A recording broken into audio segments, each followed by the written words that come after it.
Hi students, welcome to IK Academy. இன்னைக்கு MBAல already question discussion போயிட்டு இருக்கு. இன்னைக்கு அதை கண்டினியூ பண்ணுவோம். Okay okay. Question make or buy decision is related with.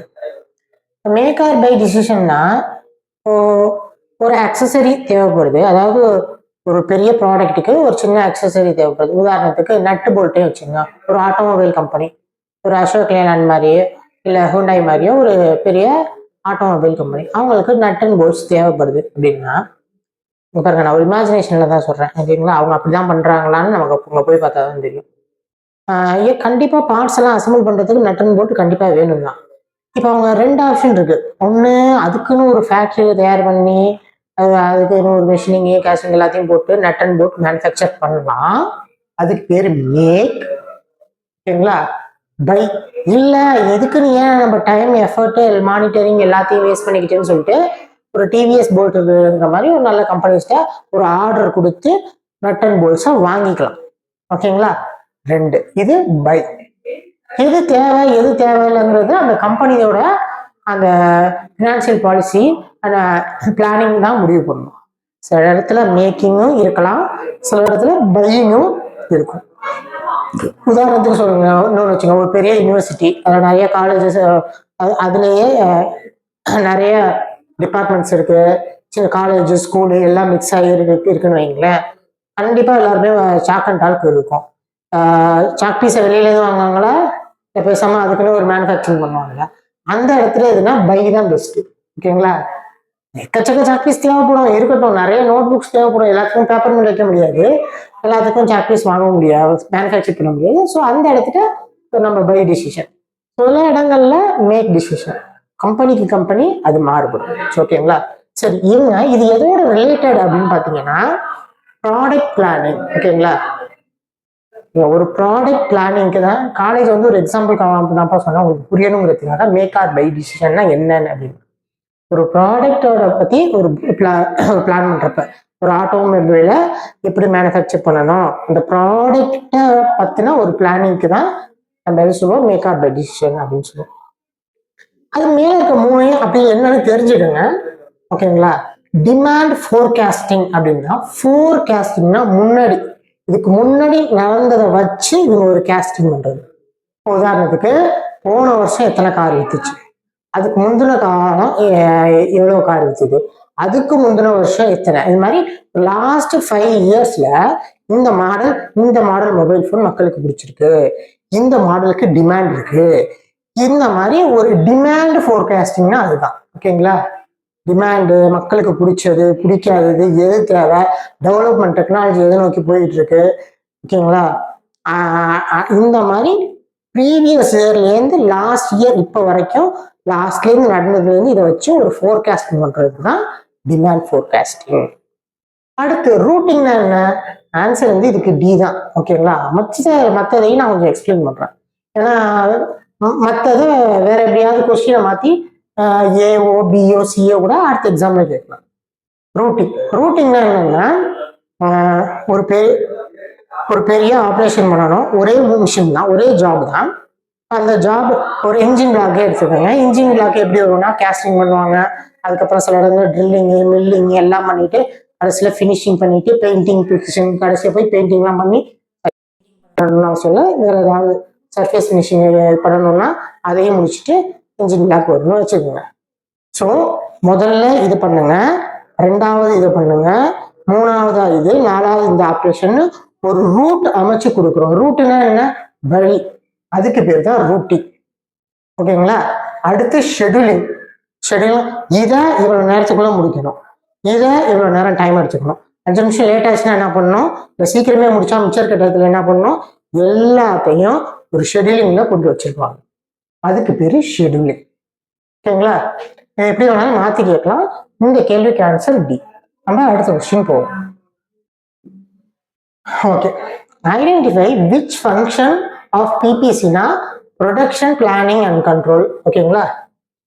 Department is not under planning. இதுல பிளானிங்ல வராத பார்ட் எது அப்படின்னு கேட்குறாங்க. நல்லா கவனிங்க. ஃபோர்காஸ்டிங்கும் பிளானிங்ல வரும். ரூட்டிங் இது ஃபர்ஸ்ட் செகண்ட் தேர்டு இதுவும் பிளானிங்ல வரும். ஷெட்யூலிங் ஏதோ எவ்வளவு நேரத்தில் முடிக்கணும் அதையும் பிளானிங்ல வரும். டிஸ்பேச்சிங்னா என்னன்னா ஒரு ஆர்டரை டிஸ்பேச் பண்றது. இதை நீங்க பண்ணுங்க, இதை இப்படி பண்ணுங்க, எல்லாத்தையும் செய்யலாம். ஓகேங்களா? அந்த ஆர்டர் கொடுக்குறது. ஆர்டர்ன்றது பிளானிங்லாம் முடிச்சதுக்கு அப்புறம் தான் ஆர்டருக்கே போவாங்க. ஓகேங்களா? So answer D. அடுத்தது நெக்ஸ்ட் கொஸ்டின். ஓகே, மெட்டீரியல் சயின்ஸ்ல வரும். Ferromagnetic alpha iron transform to paramagnetic alpha iron at the Curie temperature. ரொம்ப முக்கியம். கியூரி டெம்பரேச்சர்ங்கிறது என்னன்னா, இப்போ அயனோட மேக்னெட்டிக் ப்ராப்பர்ட்டி மாறும். இப்போ அயனை ஹீட் பண்ணிட்டே இருக்கும். இப்போ இரும்புக்கு மேக்னெட்டிக் ப்ராப்பர்ட்டி இருக்கானா இருக்கு. காந்தத்தை இரும்பு போய் ஒட்டிக்கும் ஒரு குறிப்பிட்ட டெம்பரேச்சர்ல மட்டும்தான். அதே இது நல்லா பழுக்க காய்ச்சிட்டீங்கன்னு வைங்களேன், அதோட மேக்னெட்டிக் அதாவது பற்றைகள் எல்லாம் பார்த்துருக்கீங்க, அருவா அடிக்கிறது எல்லாம் செவ்வப்பு கலர்ல செவேன்னு இருக்கும் தெரியுமா? அப்ப போய் நீங்க காந்தத்தை வச்சீங்கன்னா ஒட்டாது. அப்ப என்ன ஆகுனா அதோட மேக்னெட்டிக் ப்ராப்பர்ட்டி போயிடும். ஓகே, ஃபெர்ரோ மேக்னெட்டிக் தான் ஈஸியா ஒட்டக்கூடியது. ஆல்பா மேக்னெட்டிக் அப்படிங்கிறது அந்த அளவுக்கு ஒட்டாது. ஓகேங்களா? மேக்னட்டிசம் ரொம்ப குறைஞ்சு போயிருக்கும். அதுக்கு பேர் அது என்ன டெம்பரேச்சர்னா 777 டிகிரி சென்டிகிரேட். ஓகேங்களா? இன்னொன்று இருக்கு, 723 போட்டு சில பேர் குழப்பிக்குவாங்க. 723 அப்படிங்கிறது பார்த்தீங்கன்னா யுடெக்டாய்டு டிரான்ஸ்ஃபர்மேஷன் டெம்பரேச்சர் அப்படின்னு பேர். ஓகேங்களா? யுடெக்டிக் டெம்பரேச்சர், யுடெக்டிக் பாயிண்ட், யுடெக்டாய்டு பாயிண்ட், பெரிடெக்டிக் பாயிண்ட், பெரிடெக்டாய்டு பாயிண்ட்னு அது ஒரு டிஃப்ரெண்ட் இருக்கு. அதை நான் இன்னொரு கிளாஸ்ல நடத்துறேன். என்னன்னா யுடெக்டாய்டுனா என்ன, யுடெக்டிக்னா என்ன, பெரிடெக்டிக்னா என்ன, பெரிடெக்டாய்டுனா என்ன, இந்த 4லேருந்து ஏதாவது ஒரு கொஸ்டினும் கண்டிப்பா கேட்பாங்க. ஸோ இந்த கொஸ்டின்ஸ் ஆன்சர் பி. யுடெக்டாய்டு டிரான்ஸ்ஃபர்மேஷன் டெம்பரேச்சர்னு கேட்டா நீங்க 723 தான் வாங்கணும். ஓகேங்களா? அடுத்தது இந்த யூனிட் ஆஃப் கண்டக்டன்ஸ். கண்டக்டன்ஸோட யூனிட் என்ன அப்படின்னு கேட்குறாங்க. கடத்துத்திறன் சீமென்ஸ். ஓகேங்களா? ஓம்ஸுங்கிறது எதுக்குன்னா ரெசிஸ்டன்ஸ்க்கு, அது உங்களுக்கே தெரியும். அதே மாதிரி கண்டக்டன்ஸுக்கு சீமென்ஸ். ஒரு சில கொஸ்டின் ரொம்ப ஈஸியாக தான் இருக்கும், டைரக்டா எழுதுற மாதிரி இருக்கும். இந்த கொஸ்டின் பாருங்க, இதுதான் ஏற்கனவே கேட்ட கொஸ்டின் தான். Unit of energy. எனர்ஜியோட யூனிட் என்ன? ஜூல். அவ்வளவுதான். ஓகேங்களா? நியூட்டன் எதோட யூனிட்? ஃபோர்ஸ். ஓகேங்களா? வாட்டுங்கிறது பவருக்கு. அடுத்தது ஓகே, ட்ரை செல் அப்படிங்கிறது எது அப்படின்னு கேட்குறாங்க. ட்ரை செல் அப்படின்னா என்ன அப்படின்னா, நல்லா வச்சுக்கோங்க, இதை ட்ரை செல் ரீசார்ஜ் பண்ணவே முடியாது. ஓகேங்களா? ஒன்ஸ் யூஸ் பண்ணிட்டா அவ்வளோதான், ட்ரையாக போயிடும். ஓகேங்களா? அது பேர் பிரைமரி செல் அப்படின்னு பேர். அப்ப செகண்டரி செல் மறுபடியும் ரீசார்ஜ் பண்ணாம ரீசார்ஜபிள் தான் இருக்கும். ஓகேங்களா? இப்ப இதை வேற மாதிரி கூட கேட்கலாம். இப்போ ட்ரை செல்லுக்கு ஒரு எக்ஸாம்பிள் அப்படின்னு பாத்தீங்கன்னா ஜிங்க் கார்பன் செல். இதை கொஞ்சம் படிச்சு ஞாபகத்துக்கு வச்சுக்கோங்க. அதே மாதிரி செகண்டரி செல்லுக்கு நான் ஒரு very well example lead acid. ஓகேங்களா? Next one. Which one of the following is known as the operation of smoothing and squaring the surface around a hole? இந்த படத்தை பாருங்க. இந்த படத்தை நான் தான் எடுத்து வச்சிருக்கேன். ஸ்பாட் ஃபேஸிங் தான் இது ஒரு ஆன்சர். அது என்ன ஸ்பாட் ஃபேஸிங் அப்படின்னா, இப்போ ரெண்டு இடத்த ஜாயின் பண்ணணும், நான் போல்ட் வச்சு ஜாயின் பண்ணணும்னு வைங்களேன். ஜஸ்ட் ஒரு ட்ரில்லை மட்டும் போட்டு வச்சு செஞ்சீங்கனாலும் செய்யலாம். ஆனா அதை விட பெஸ்ட் என்னன்னா, இந்த ஜாயின் பண்ற இடத்துக்கு மேல லைட்டா ஒரு ஃபேஸிங் பண்ணணும் அப்படின்னு வைங்களேன். லைட்டா, ரொம்ப பெரிய டெப்தாலாம் இல்லாம லைட்டா ஃபேஸ் பண்ணோம்னா அந்த போல்ட்டோட head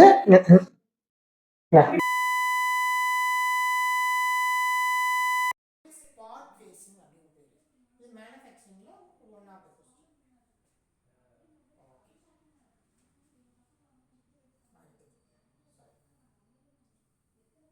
ABC analysis deals with. திரும்ப திரும்ப ஏபிசி அனாலிசிஸ்ல ஏதாவது ஒரு கொஸ்டின் வரும். ஓகேங்களா? ஏ ஐட்டம் என்ன, பி ஐட்டம் என்ன, சி ஐட்டம் என்னன்னு. ஜென்ரலா என்னன்னா, ஒரு ஸ்டோர்ல இன்வென்டரி பண்றாங்க. ஸ்டோர்னா எல்லா ஃபேக்டரிலையும் கம்பெனிலையும் ஸ்டோர்ஸ் இருக்கும். ஒரு ட்ரீஸ் டப்பா தீர்ந்து போச்சு, போய் ஒரு ட்ரீஸ் வாங்கிட்டு வாங்க அப்படின்னு மெயின்டெனன்ஸ் இன்ஜினியர் வந்து எழுதி கொடுப்பாரு. அதை வந்து நம்ம மெக்கானிக் எடுத்துகிட்டு போய் ஸ்டோரில் கொடுத்து ஒரு டப்பா ட்ரீஸ் வாங்கிட்டு வருவார். இது வந்து ஜென்ரலாக நான் ஒர்க் பண்ண கம்பெனிலேயே அப்படி தான் நடந்துச்சு. இதுதான் வந்துகிட்டு இருக்கோம். இது அந்த ஸ்டோரில் எப்படி ஐட்டம்ஸ்லாம் அரேஞ்ச் பண்ணியிருப்பாங்கன்னா, சும்மா இங்கே ஒரு ட்ரீஸ் டப்பாவை தள்ளிவிடு, இந்த பக்கம் போல்ட்டை வைங்க, இந்த பக்கம் ஒயர் ப்ரஷ்ஷை வைங்க, அந்த பக்கம் கொஞ்சம் நட்டு போல்ட்ஸ் வைங்க, ஓகேங்களா, இந்த பக்கம் ஹெல்மெட்டை வைங்க, இந்த பக்கம் எங்கேயாவது தூக்கி ஷூ வைங்கலாம் வைக்க மாட்டாங்க. அவங்க அதுக்குன்னு ஒரு ப்ரொசீஜர் ஃபாலோ பண்ணி வச்சுருப்பாங்க. சேஃப்டிக்கு ஒரு இடம், ஓகேங்களா, மெக்கானிக்கல், எலக்ட்ரிக்கல் இந்த மாதிரி பிரித்து வைப்பாங்க. அதுலேயும் இன்னும் ஸ்பெசிஃபையாக ஏ ஐட்டம், பி ஐட்டம், சி ஐட்டம்னு சொல்லிட்டு மூணு ஐட்டமாக கிளாஸ் பண்ணி வச்சுருப்பாங்க. குறிப்பாக கொஞ்சம் மெட்டீரியல்ஸை. ஏ ஐட்டம் அப்படிங்கிறது என்னென்னா, வேல்யூ பார்த்தீங்கன்னா ஹையாக இருக்கும், ஆனால் ரொம்ப தேவைப்படாது. வருஷத்துக்கு 1 or 2 அந்த மாதிரி தான் தேவைப்படும். ஒரு ஹை வேல்யூ சென்சாராக இருக்கட்டும், இந்த மாதிரி ஒரு காஸ்ட் அதிகமாக உள்ளதாக இருக்கும், ஆனால் கொஞ்சமாக தேவைப்படும். இதை ஒரு இடத்துல பத்திரமா வச்சுருப்பாங்க. பி ஐட்டம்னா அது ஓரளவுக்கு அவரேஜ் வேல்யூ இருக்கும், அவரேஜாக தான் தேவைப்படும், அதிகமாகலாம் தேவைப்படாது. அடுத்து பார்த்தீங்கன்னா C item, low value high quantity. ஒரு எக்ஸாம்பிளுக்காக நான் சொல்கிறேன், க்ரீஸை சொல்கிறேன். க்ரீஸ் வந்து அள்ளி வச்சு அப்புறம்னு இருப்பாங்க, கம்மியாக எப்படியா இருந்தாலும் கொஞ்சம் தேவையான அளவு க்ரீஸ் போட்டு தான் ஆகணும். டெய்லி போடுறவங்களும் இருக்காங்க, வீக்லி ஒன்ஸும் போடுறவங்களும் இருக்காங்க. அது மிஷினரிக்கு தகுந்த மாதிரி மாறும், ஓகேங்களா. இது அதிகமாக தேவைப்படும், அப்படி ஒன்றும் சொல்லிடுறதுக்கு காஸ்ட் கிடையாது. இதெல்லாம் சி ஐட்டம்ல கிளாசிஃபிகேஷன் வரும். இது என்னன்னா இன்வென்டரினா ஸ்டோர், ஓகேங்களா. அடுத்த விஷயம் பாருங்க, purpose optimise inventory control and reduce carrying cost. கண்ட இடத்துல தூக்கி போட்டால் அவங்க தேடுறதுக்கு இதாகும். இந்த மாதிரி ஈஸியாக பிரித்து வச்சுட்டா மானிட்டர் பண்ணுறது ஈஸி, எக்ஸஸாக தேவையில்லாமல் செலவாகாது. இந்த மாதிரி நிறைய இருக்குது. இந்த இன்வென்டரி காஸ்ட் கண்ட்ரோல்னு சொல்லிட்டு எக்கனாமிக் ஆர்டர் குவான்டிட்டி இதெல்லாம் பார்க்கணும் ஒரு டைம். ஓகே, அடுத்தது இது ஒரு தியரிட்டிக்கல் கொஸ்டின், பட் இதை ஞாபகம் வச்சுக்கோங்க.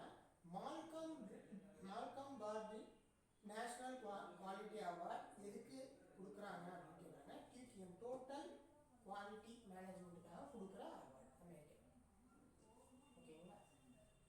அடுத்த கொஸ்டின், ISO 9000 family of quality management எதுக்கு அப்படின்னா கஸ்டமர் சாட்டிஸ்ஃபேக்ஷன்.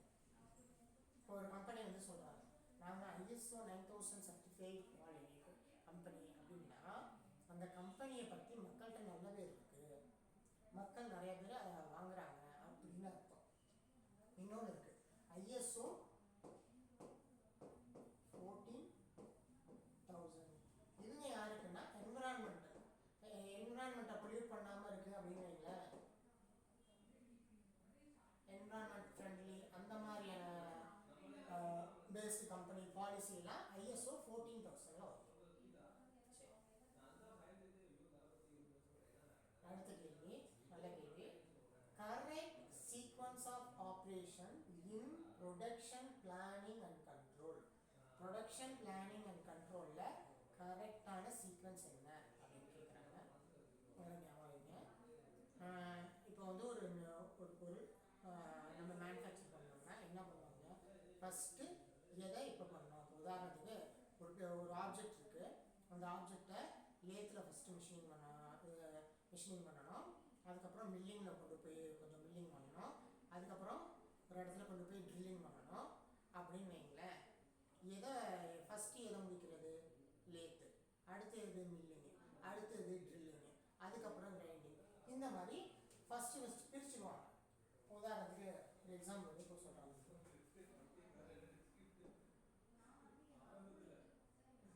இப்போ சின்னதாக ஒரு எக்ஸாம்பிள் தான், ஒன்றும் பெரியது இல்லை, புரியணுன்றதுக்காக சொல்கிறேன். இப்படி ஒரு பாட்டு இருக்குது, இந்த சைடு ஒரு கீவே இருக்குதுன்னு வச்சுக்கோங்க. ஓகே, நான் சைடு வியூவில் வரைகிறேன். சாரி பண்ணுறாங்க.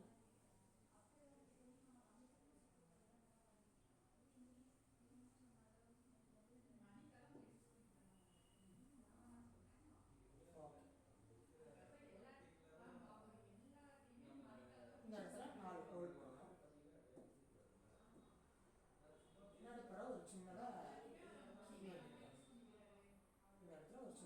கீழே போகணும்னு வச்சுக்கோங்க. இந்த இடத்துல இப்போ அதை நான் எப்படி மேனுஃபேக்சர் பண்ணுறேன்னா, எனக்கு ஃபஸ்ட்டு வர ஸ்லாப் எப்படி இருக்கும் அப்படின்னா இப்படியேலாம் வராது.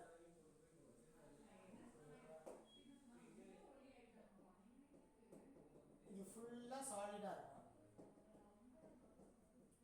எனக்கு வரக்கூடிய ஜாப் இப்படி தான் இருக்கும். அதை நான் ஃபினிஷ்டு ப்ராடக்டாக மாற்றணும். அப்போ என்ன பண்ணணும், இப்படி வருதா லேத்தில் வச்சு இந்த இடத்துலலாம் கட் பண்ணி எடுத்துகிட்டு சைடில் ஃபேஸிங்கு இந்த சைட்லலாம் ஸ்மூத்தாக பண்ணுவேன். இதே சைஸில் வரும்னு சொல்ல முடியாது, கொஞ்சம் பெரிய சைஸில் கூட வரும். அது ஏன்னா அதுக்கு இந்த மாதிரி டயமீட்டரை குறைச்சிட்டு லென்த்தை குறைச்சிட்டு நடுப்புற கொஞ்சோண்டு விட்டுட்டு இதெல்லாம் பண்ணணும். இப்படி ஒரு ஆப்ரேஷன் பண்ணணும். அப்புறம் அடுத்து என்ன பண்ணணும், ட்ரில்லிங் மிஷினில் கொண்டு போயிட்டு 4 இடத்துல ட்ரில்லிங் பண்ணணும்.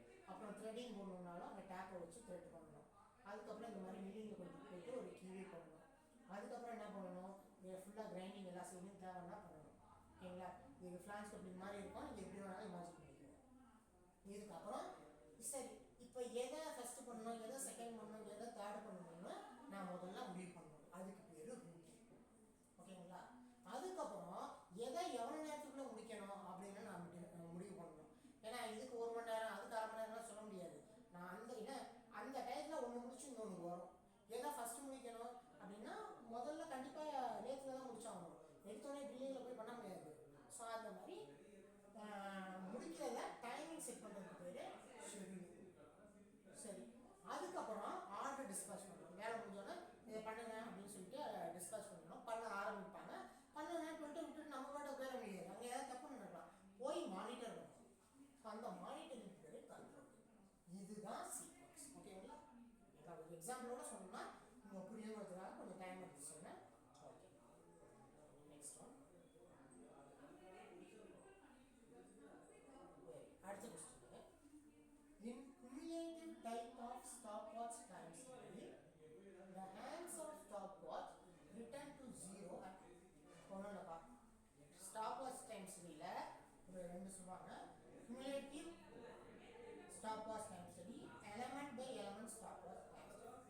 இப்போ நான் போன வாரத்தில் சொன்னல அந்த எக்ஸாம்பிள் அப்படியே இதில் எத்தனை ஆப்ரேஷன் இருக்கு, லேத்து, ட்ரில்லிங், மில்லிங், அப்புறம் ஃபினிஷிங், அது கிரைண்டிங் கூட வச்சு 4 ஆப்ரேஷன் இருக்கு. இந்த 4 ஆப்ரேஷனும் சேர்ந்தது ஒரு ஆக்டிவிட்டின்னு நினைக்கிறேன். 4 ஆப்ரேஷனை 4 எலமெண்ட்டுன்னு வச்சுக்கோங்க. இப்போ ஸ்டாப் வாட்சை வச்சு element by element stop watch cycle எப்படி பண்ணுவாங்கன்னா, ஃபஸ்ட்டு ஸ்டாப் வாட்ச் ஆன் பண்ணுவாங்க. லேத்துக்கு எவ்வளோ ஆச்சு அப்படின்னா லேத் முடிஞ்சோன்னா மறுபடியும் அது 0 வந்துடும். ஸோ லேத் வரைக்கும் எவ்வளோ நடந்துச்சு டைம் நோட் பண்ணிட்டோம். ஏன்னா ஷெட்யூலுக்கு இதெல்லாம் தேவை. அடுத்து ட்ரில்லிங்கு எவ்வளோ டைம், ஒவ்வொரு எலமெண்ட்டுக்கும் இந்த 4 எலமெண்ட்டுக்கும் ஸ்டாப் வாட்ச் திரும்ப திரும்ப ஒவ்வொரு எலமெண்ட்டுக்கும் ரீசெட் ஆச்சுன்னா அதுக்கு பேர் element by element stop watch cycle.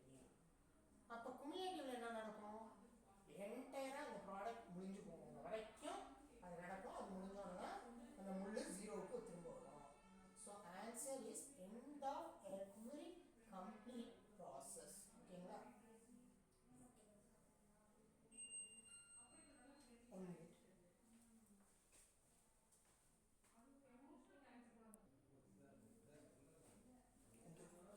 Okay, hi students, sorry for the interruption. Which principle of plant layout reduces the production cost? Okay, இதில் வந்து ப்ரொடக்ஷன் காஸ்ட்டை இந்த 4மே ரெடியூஸ் பண்ணணும். இதில் எது கேட்குறாங்கன்னா அதிகம் அப்படின்னாலும் இப்போ ஒரு கொஸ்டினுக்கு 2 ஆன்சர் கூட இருக்கும். அப்போ என்னன்னா விச் இஸ் ரொம்ப பெஸ்ட்டான ஆப்டான ஆன்சர் எதுன்னு பார்த்தா நம்ம இருக்கும். கவனிங்க, பிளான்ட் லேஅவுட்னு ஒன்று இருக்குது, ப்ராடக்ட் லேஅவுட்னு ஒன்று இருக்குது. ஓகேங்களா, சரி அந்த இதில் ப்ராசஸ் லேஅவுட்னு இருக்குது. நான் அதுக்கு போல நான் இந்த கொஸ்டினுக்கான ஆன்சர் மட்டும் தரேன். Fine. Principle of integration, principle of movement, principle of flow, principle of cubic space change. நான் இந்த 4 ஜஸ்ட் ப்ரீஃப் மட்டும் நான் கொடுத்துறேன். பிரின்சிபிள் ஆஃப் மூவ்மெண்ட் அப்படின்னா இப்போ இந்த லாஸ்ட்டு அது அந்த இது யூஸ்ஃபுல்லாக இருக்கும் சொன்னால் இந்த எக்ஸாம்பிளாக எடுத்துக்கோங்க. இப்போ இந்த எக்ஸாம்பிளில் லேத் மிஷின் ஒரு இடத்துல இருக்குது, ட்ரில்லிங் மிஷின் 4-5 ரூம் தள்ளி இருக்குது. ஓகேங்களா, கிரைண்டிங் மிஷின் அங்கேருந்து 2 பில்டிங் தள்ளி இருக்குது. அப்படின்னா இதுக்கு ஒரு நாள் முடிகிற காரியமானா இல்லை. இந்த மாதிரி 10 ஒரு நாள் 100, 500, 1000 ஆர்டர்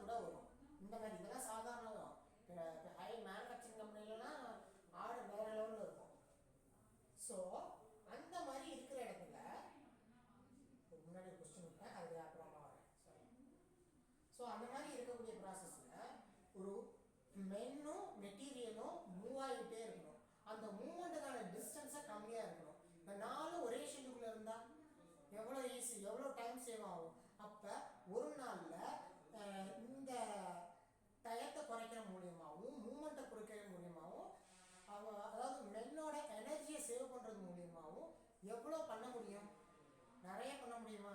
இதே இது எங்கே அங்கே ஒன்று இங்கே ஒன்று இருந்துச்சுன்னா இங்கே என்னதான் இன்ஃபேக்ட் ஒரு நல்ல மிஷினரிஸ் வச்சுக்கோங்க, நல்ல லேபர்ஸ் வச்சுக்கோங்க, நல்ல இன்ஃப்ராஸ்ட்ரக்சர் ஃபெசிலிட்டிஸ் வச்சுக்கோங்க, இங்கே ஒன்று அங்கே ஒன்று இருந்தால் மூமெண்ட் அதிகமானால் டைம் அதிகமாகும், டைம் அதிகமானால் ப்ரொடக்டிவிட்டி குறையும். அதனால பிரின்சிபல் ஆஃப் மூமெண்ட்டு தான் என்ன சொல்கிறது, best plant layout to reduce the production cost. ஓகேங்களா? அது சார் இதுதான். மற்றபடி இன்டகிரேஷன்னா என்ன, ஃப்ளோனா என்ன, கியூபிக் பேஸ்னா என்ன கீழே டெஃபினேஷன் கொடுத்துருங்க, அதை பார்த்துக்குங்க. பட் டைம் ரெஸ்ட்ரிக்ஷன் இருக்கிறதுனால ஆன்சரை மட்டும் கொஞ்சம் கிளாரிட்டியாக டெலிவரி பண்ணுங்க. கியூபிக் ஸ்பேஸ் யூஸ்னா கொடுக்குற இடத்துக்குள்ளார நீங்கள் ரிசோர்ஸ் எப்படி யூட்டிலைஸ் பண்ணுறீங்க அப்படிங்கிறத பொறுத்து இது. ஓகேங்களா? இந்த கொஸ்டின் நம்ம விட்டுட்டேன், சரி போகிறேன். ஈஸியான கொஸ்டின் தான். Which one of the following is the mechanical factor of accident? நல்லா கவனிங்க, மெக்கானிக்கல் ஃபேக்டர் ஆஃப் ஆக்சிடென்ட். அப்போ நீங்கள் படித்து பார்த்தீங்கன்னா 4மே ஒரு வயலில் தோணும். பட் நல்லா ஆப்டாக கவனிங்க. லாங் ஒர்க்கிங் ஹவர்ஸ், ரொம்ப நேரம் ஒருத்தர் ஒர்க் பண்ணுறாரு அப்படின்னா அவர் தூக்கத்தில் விழுவலாம், ஏதாவது மிஷினில் கையை விடலாம், சான்ஸ் இருக்கா? இருக்குது. பட் அக்கரன்ஸ் ப்ராபபிலிட்டி ஆஃப் அக்கரன்ஸுங்கிறது முக்கியம். அடுத்து போர் லைட்டிங் கம்மியாக இருந்தாலும் ஆக்சிடென்ட் நடக்குமானா வாய்ப்பு இருக்குது. இங்கே கவனிங்க, மெக்கானிக்கல் ஃபேக்டர்ன்றப்ப அந்த மெக்கானிக்கல் ஃபேக்டர் தான் அதிகமாக போகணும். அன்கார்டட் மூவிங் பார்ட்ஸ், பேசிக்காக டிப்ளமாவாக இருந்தாலும் நீங்கள் பிஇயாக இருந்தாலும் லேத்தில் ஆப்ரேஷன்ஸ் பண்ணியிருப்பீங்க. லேத்தில் பார்த்தீங்கன்னா செக்கில் ஒரு பீஸை வச்சுட்டு டேர்னிங் பண்ணுறப்ப இந்த சைடில் பெல்ட் இருக்கணும், இல்லை கியர் ட்ரைவ் லேத்து தான் மேக்ஸிமம் இருக்கும். அதை வந்து ஒரு கார்டு போட்டு மூடியிருப்பாங்க, கண்டிப்பாக மூடியிருப்பாங்க. ஸோ இது ரிப்பேருக்கு இருக்கிறது வேணால் திறந்துருக்கும். ஏன் சப்போஸ் தெரியாதனமா நீங்கள் எதுவும் இதாக இருக்குது அப்படின்னா சாரி நீங்கள் இப்படி கையை விட்டிங்கன்னா வாட்ச் கட்டக்கூடாதுன்னு சொல்லியிருப்பாங்க. வாட்ச் கட்டிக்கிட்டு பண்ணக்கூடாதுன்னு, அதுக்கும் சேஃப்டி ரீசன்ஸ்லாம் இருக்குது. கை போய் கையில் ஏதாச்சும் கட்டாவோ மேஜர் இன்ஜுரி கைக்கு வர சான்ஸ் இருக்குது. ஸோ மெக்கானிக்கல் ஆக்சிடென்ட் அதிகமாக வர்றதுல ஒரு முக்கிய காரணமே அன்கார்டட் மூவிங் பார்ட்ஸ். மூவ்மெண்ட் கியர் என்ன மூவ் ஆகுதுன்னா சுற்றுறதும் மூவ்மெண்ட் தான். மூவ்மெண்ட்னா ஒரு இடத்துலேருந்து நவுத்தலாம் போகாது, அதுவும் மூவ்மெண்ட் தான். பட் அந்த அர்த்தம் கிடையாதுங்க. ஓகே, இது பார்த்தாச்சு.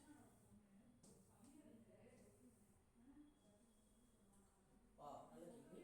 Gold working of steel is defined as the working. அடிக்கடி கேட்குறாங்க. கோல்ட் ஒர்க்கிங், ஹாட் ஒர்க்கிங் ரெண்டில் எது வேணாலும் மாற்றி கேட்கலாம்.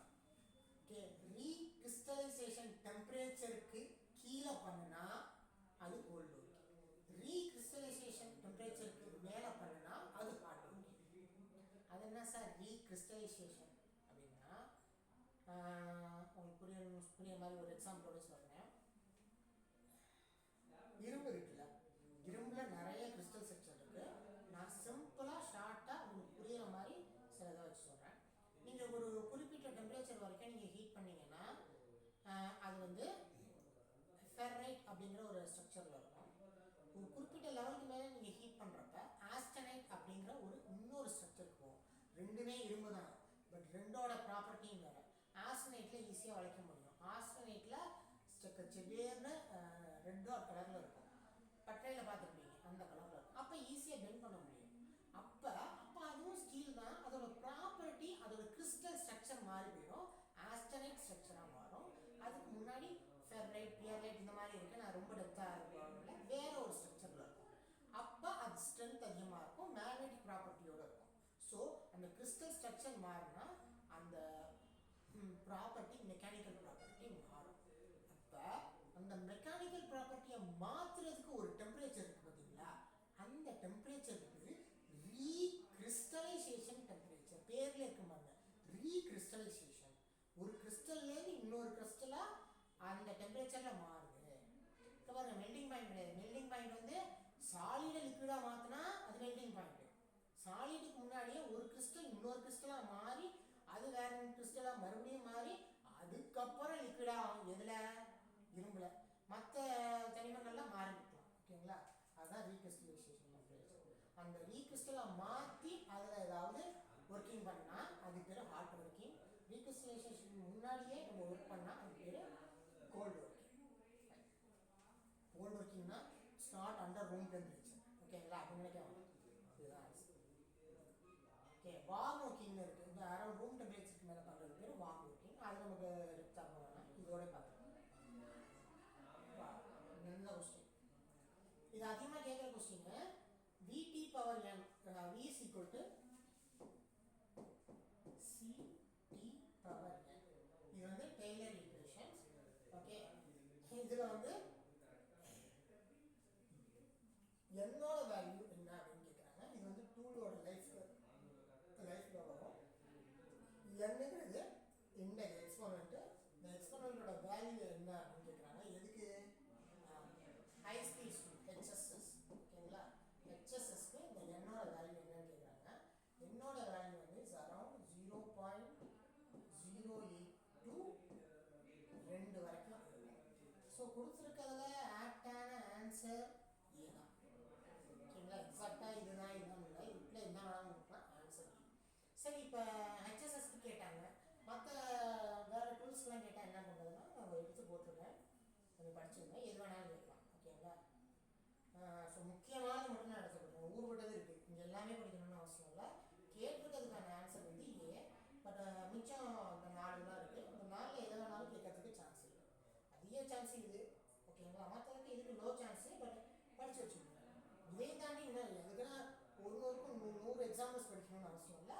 ஒரு 5 படிச்சுக்கிட்டீங்கன்னா போதும். நான் 5 கொடுத்துருக்கேன், பார்த்துக்கலாம். அடுத்த கொஸ்டின் அடிக்கடி கேட்குற கேள்வி. இந்த operation of finishing and sizing a hole is called என்னன்னா ரீமிங். இப்போ ரீமிங்னா என்னன்னு சொல்றதுக்கு முன்னாடி ட்ரில்லிங்கிறது எல்லாருக்குமே தெரியும். என்ன, ஒரு ஹோல் மேக் பண்ணுறது தான் ட்ரில்லிங். ஓகேங்களா, ஒரு சீட்டில் பிளேட்டில் ஒரு ஹோலை மேக் பண்ணால் அதுக்கு பேர் ட்ரில்லிங். ஒரு கொஸ்டின் கேட்குறேன், உங்களுக்கு ஆன்சர் பண்ணுங்க. பிளேட்டுனா என்ன, ஷீட்டுனா என்ன, ஃபாயில்னா என்ன, இந்த மூணுக்கு என்ன டிஃப்ரென்ஸ்னா ட்ரை பண்ணி பாருங்க. ஓகேங்களா, இதுவும் கேட்கலாம். ஷீட்டுக்குன்னு ஒரு குறிப்பிட்ட திக்னஸ் இருக்குது, பிளேட்டுக்குன்னு இதுக்கு மேலே போனால் அவ்வளோ திக்னஸ் இருக்குது, ஃபாயில்னு ஒன்று இருக்குது, அதுக்குன்னு ஒரு குறிப்பிட்ட திக்னஸ் இருக்குது. Just right out. சரி, நம்ம கொஸ்டின் போவோம். அது மாதிரி ஒரு பிளேட்டில் ஒரு ஹோல் போட்டாச்சு. அந்த ஹோல் போட்டதுக்கப்புறம் எல்லாத்துக்குமே ரீமிங் பண்ணணும்னு அவசியம் இல்லை. அந்த ஹோல் எக்ஸாக்டாக அந்த இதில் இருக்குமானா அவசியம் இல்லை, பர்ரெல்லாம் ஒட்டிகிட்டு இருக்கலாம். அப்போ என்ன பண்ணுவாங்க, ரீமர்னு ஒன்று வச்சு ஒரு ரீமிங் பண்ணுவாங்க. ஒரு தடவை சைஸ் பண்ணி அந்த பர்ரெல்லாம் கிளியர் பண்ணிவிட்டு, அப்போ உள்ள அது கிரைண்டர் கிடையாது, கிரைண்டிங் மாதிரி ஸ்மூத்தெல்லாம் பண்ணாது. அந்த பர்ரை எடுத்துகிட்டு கொஞ்சம் மேலே கீழே அங்கே இருந்தால் அதை எக்ஸாக்டாக அந்த ஹோலை சைஸ் பண்ணணும். அதுக்கு பேர் ரீமிங். மிச்சம் முறையும் தெரிஞ்சுக்கோமே, ஏன் விட்டுட்டு. போரிங் அப்படின்னா ஆல்ரெடி ஒரு 10 mm டயாமீட்டரில் ஹோல்ட் பண்ணிட்டாங்க. இப்போ 12 மாற்றணும்னா அதை ஒரு என்லார்ஜ் பண்ணுறாங்கல்ல, 10லேருந்து 12, அதுக்கு பேர் போரிங்.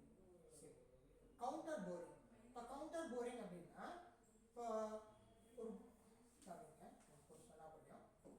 ஒரு பிளேட்டு இங்கே ஒரு இதுக்கு பேர் ட்ரில்லிங். ஓகேங்களா, ட்ரில் பண்ணது பக்காவாக இல்லை, அதனால் மறுபடியும் இதை நல்ல எக்ஸாக்டாக ஷேப்பாக கொண்டுட்டு வந்து இந்த பிளர்லாம் எடுக்கிறதுக்கு வந்து இதுனா ரீமிங். ஓகே, ரீமிங் பண்ணியாச்சு. இந்த ஹோல் பத்தலை, எனக்கு மறுபடியும் இன்னும் கொஞ்சம் வேணும், அதனால் ஒரு எக்ஸ்ட்ரா நான் பண்ணிக்கிறதுக்கு பேர், இன்னும் கொஞ்சம் சைஸை பெருசுபடுத்திக்கிறதுக்கு பேர் போரிங். Counter boring.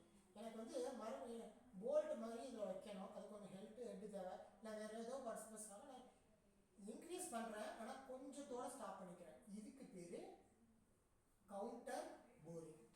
டேப்பர் போரிங்கிறது வேறு, ஒரு அதே ட்ரில்லிங்கை கொஞ்சம் டேப்பராக பண்ணால் அது பேர் டேப்பர் போரிங். ஓகேங்களா,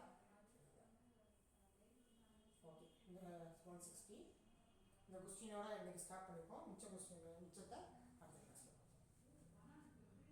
Which of the following material traded in the name of boron? இது பேர் கியூபிக் போரான் நைட்ரேட். இதுதான் இதுக்கான ஆன்சர். டைமண்டுக்கு அடுத்ததான ஹை ஸ்ட்ரென்த் மெட்டீரியல் இதுன்னு ஒரு கேள்வியில் கேட்டாலும் அது அதுக்கும் கியூபிக் போரான் நைட்ரேட் தான். ஓகேங்களா? ஸோ ரெண்டில் எது கேட்டாலும் ஆன்சர். ஓகே, மிச்ச கொஸ்டின்ஸை இன்னொரு கிளாஸில் பார்ப்போம்.